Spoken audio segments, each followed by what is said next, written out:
일할교회 성도님들 반갑습니다. 성도님들과 그 가정이 하나님이 주신 은혜 속에서 늘 강건하시기를 바랍니다. 우리 영혼이 늘 강건할 수 있는 길 언제나 말씀 안에 있는 것인 줄 믿습니다. 오늘도 주실 은혜를 사모하면서요. 오늘 주실 말씀 함께 보도록 하겠습니다. 구약성경 사무엘하 15장 24절에서 37절까지의 말씀입니다. 그런데 그곳에는 하나님의 언약궤를 메고 온 모든 레위 사람과 함께 사독도 와 있었다. 그들은 거기에다가 하나님의 궤를 내려놓았다. 아비아달도 따라 올라와서 다윗의 부하가 도성에서 나와서 왕의 앞을 모두 지나갈 때까지 거기에 있었다. 그런 뒤에 왕이 사독에게 말하였다. 하나님의 궤를 다시 도성 안으로 옮기시오. 내가 주님께 은혜를 입으면 주님께서 나를 다시 돌려보내 주셔서 이 궤와 이 궤가 있는 곳을 다시 보게 하실 것이요. 그러나 주님께서 나를 싫다고 하시면 오직 주님께서 바라시는 대로 나에게서 이루시기를 빌 수밖에 없소. 왕이 또 제사장 사독에게 말하였다. 사독 제사장님께서는 선견자가 아니십니까? 성 안으로 평안히 돌아가시기 바랍니다.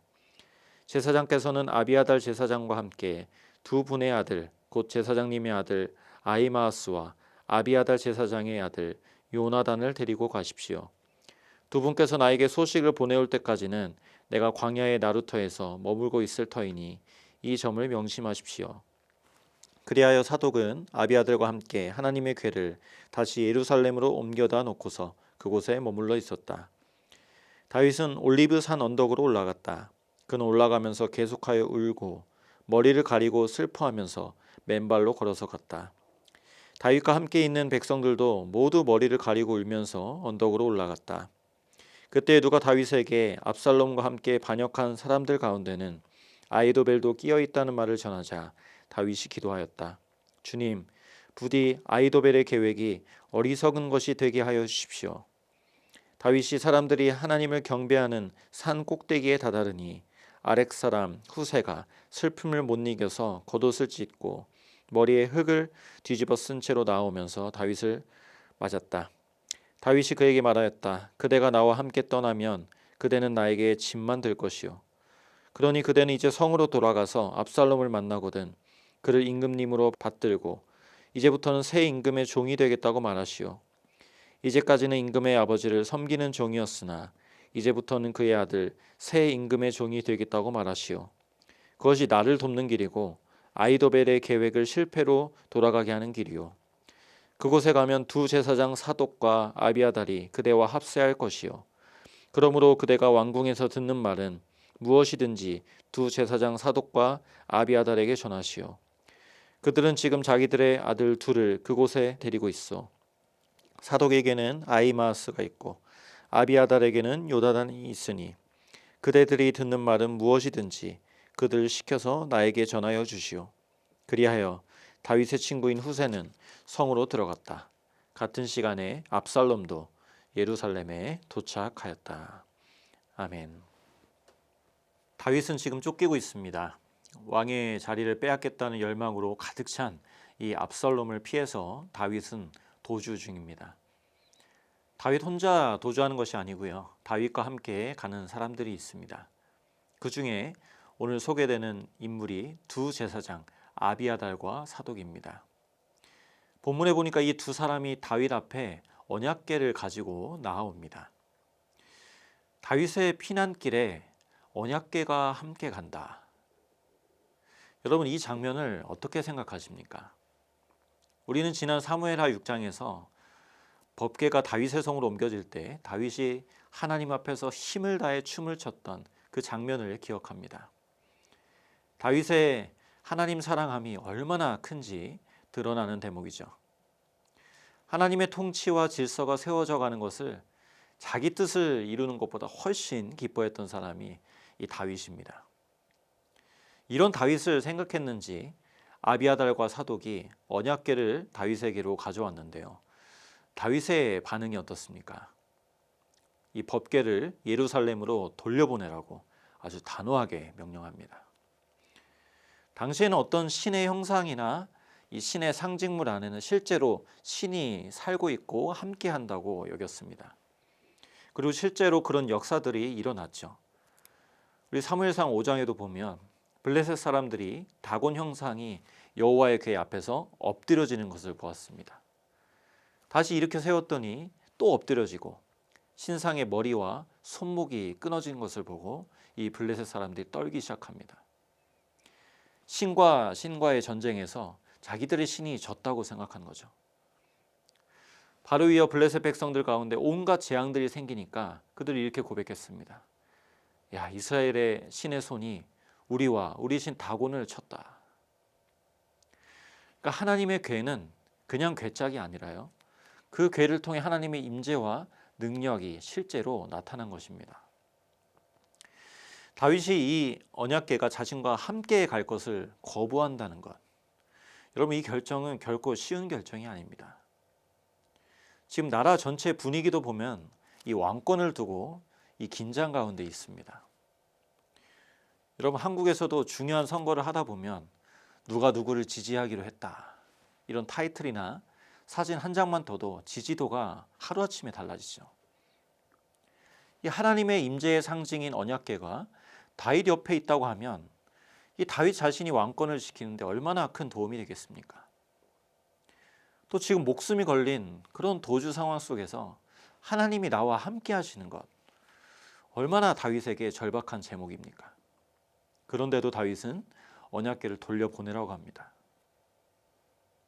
이 결단 속에 담긴 의미는 내 안위를 위해서 하나님을 이용할 수는 없다는 겁니다. 하나님 내가 믿고 따라야 할 뿐이지 내가 하나님을 이리 오십시오, 저리 가십시오 할 수 없다는 겁니다. 여러분 우리는 이 다윗의 고백 속에서 다윗의 깊은 영성을 보게 됩니다. 다윗은 앞에서 죄에 넘어지기도 하고요, 자녀들을 양육하는데 막 연민에 이끌려서 그릇된 판단을 하기도 했습니다. 그렇지만 지금 이 급박한 상황 속에서도 다윗은 하나님의 절대 주권을 인정합니다. 하나님은 왕이시고 나는 주님의 명령을 따르는 자일 뿐이다, 이렇게 고백하는 겁니다. 여러분 26절에도 보면 이런 말씀이 있습니다. 그러나 주님께서 나를 싫다고 하시면 오직 주님께서 바라시는 대로 나에게 이루시기를 빌 수밖에 없소. 주님께서 만약 나를 싫다고 하실지라도 하나님은 하나님의 자리에 계셔야 한다면 주님의 처분에 자신을 완전히 맡기겠다는 겁니다. 다윗은 다시 광야의 학교로 들어갔습니다. 재입학한 겁니다. 이전에 사울을 피해서 다녔던 것처럼 지금 또 압살롬을 피해가면서 하나님께만 매달리고 있습니다. 게다가 다윗이 신뢰했던 아이도벨이 압살롬의 반란군에 가담했다는 소식까지 듣습니다. 배신감을 느낀 겁니다. 다윗은 정말 구석으로 내몰린 것 같고 사방에 자기 편이 하나도 없는 것 같은, 우겨쌈을 당하는 것 같은 그런 기분이었을 겁니다. 근데 여러분 시편을 보면요, 지금 이 다윗의 시기에 수많은 시들이 나옵니다. 대표적인 시가 시편 3편이죠. 여러분 가진 성경으로 시편 3편의 표제어를 보시면 이렇게 나와 있을 겁니다. 압살롬을 피할 때 지은 시. 그래서 그 시편 3편의 7절에 보시면 주님 일어나십시오. 나의 하나님 이 몸을 구원해 주십시오. 주님께서 내 모든 원수들의 뺨을 치시고 악인들의 일을 부러뜨리셨습니다. 여러분 다윗이라고 왜 압살롬이 괘씸하지 않겠습니까? 다윗도 사람이에요. 이 분노의 감정을 하나님께 다 쏟아놓고 있습니다. 여러분 한 신학자가 왜 시편에 저 원수를 좀 심판해 달라고, 저 다음 세대까지 저주를 퍼부어 달라고, 이런 기도가 왜 이 거룩한 성경에 기록되었을지 생각해 보라고 하더라고요. 여러분 정말 한번 생각해 볼 대목입니다. 예수님이 이웃을 내 몸과 같이 사랑하라고 하셨는데 다윗은 원수 같은 대상을 향해서 욕을 퍼붓고요, 미운 감정을 쏟아냅니다. 내 원수들의 뺨을 치시는 하나님, 악인들의 이빨을 부러뜨리시는 하나님, 압살롬한테 하는 말 같지 않습니까? 하나님께 이렇게 쏟아붓는 기도 속에 이런 내용들이 포함되어 있는 이유는 우리 안에 있는 그런 감정들을 어떻게 해결해야 되는지를 알려주는 겁니다. 실제 우리가 살다 보면 미운 감정, 불편한 감정들이 생깁니다. 서러운 감정들이 생깁니다. 근데 그런 것들을 사람들하고 막 푼다고 해서, 내가 속으로 삭혀본다고 해서 해결이 됩니까? 해결이 안 될 뿐더러 우리 안에 더 부정적인 방향으로 증폭돼서 그런 것들이 악영향을 끼치지 않습니까? 근데 그것들을 하나님께 쏟아내다 보면요, 그 기도하는 시간 속에서 변화가 일어납니다. 그래서 원수를 고발하는 시편들을 보면 처음에는 막 그렇게 분노를 폭발하다가도 마지막 부분이 되면 하나님을 의지합니다. 하나님을 찬양합니다. 이렇게 마무리가 돼요. 무엇을 말합니까? 어느새 기도하는 가운데 하나님이 그 마음을 만져주시고 그 분노했던 감정이 잠잠해지며 하나님을 바라보는 믿음의 시선으로 교정이 되는 겁니다.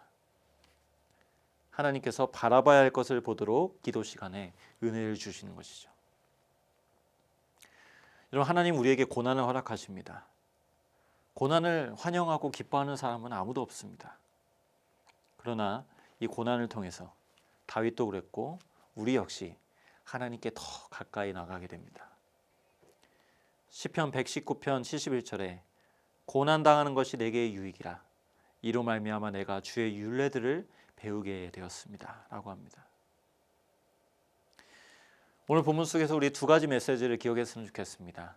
첫 번째는 하나님 우리가 이용할 뿐이 아니라 경외하고 따를 뿐이라는 사실입니다. 선하신 하나님을 믿고 신뢰하는 자에게 하나님은 반드시 선으로 갚아주십니다. 두 번째로 고난을 통해서 우리의 영성은 더욱 깊어져 갑니다. 주옥 같은 시편들이 이 광야의 시간 속에서 나왔던 것처럼 우리가 지나는 광야의 시간들을 통해서 믿음이 더욱더 깊어져 가고 하나님을 경험하는 은혜가 우리 성도님들의 삶 가운데 가득하시기를 간절히 소원합니다. 기도하시겠습니다. 우리 왕 되신 하나님, 우리 삶을 신실하게 이끄시는 하나님 아버지, 오늘도 우리에게 말씀하여 주셔서 감사합니다.